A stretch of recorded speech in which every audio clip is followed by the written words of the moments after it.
Harry Styles made the December cover for the Vogue magazine in 2020, donning traditionally feminine outfits. His covers seemed to take the people by rage, and everybody was obsessed with the idea that fashion was a form of self-expression and not something that was mundane or dividing.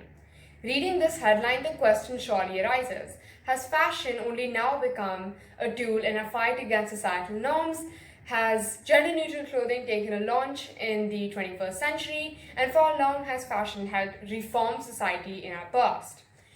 To find our answers, let's take a look at the 750 BC wardrobe.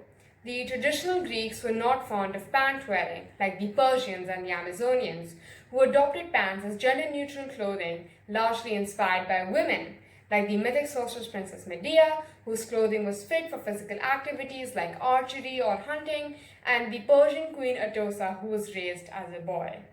The traditional Greeks were not part of the pants movement because they believed if men and women wore the same clothing, it would imply that they both had the same roles in society.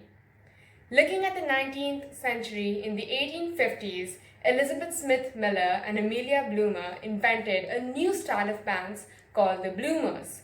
These were worn underneath the skirts and would make things like biking or hiking easier for women.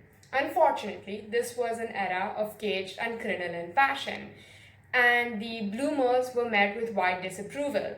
Women who were seen wearing bloomers in public were shamed by society, and this modern invention had been rejected by the people of the time. Fast forward to the 20th century, during the World War II, when men were off to war, women were responsible for the jobs that they had left behind. This could obviously not be done in their long skirts and caged corsets. Hence, pant wearing was yet again adopted by women to make day-to-day life easier.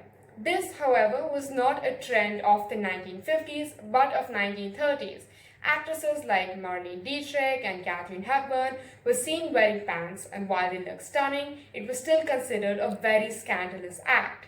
Women in the 1950s were made to pay fines for wearing pants casually to formal occasions and were sometimes even sent to jail. We often use the word tradition during arguments like these. What is traditionally male and what is traditionally female? The funny thing about tradition is that it is only a reflection of those specific societal norms and values of that period.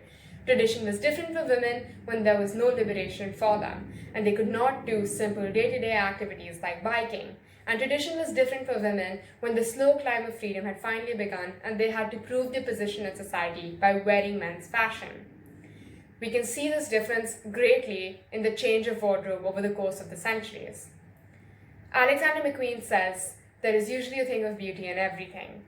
What other people perceive as ugly, I can find something of beauty in it." Let fashion modernize us. Let it be revolutionary. Let it stretch and squeeze, and let fashion make history again. Thank you.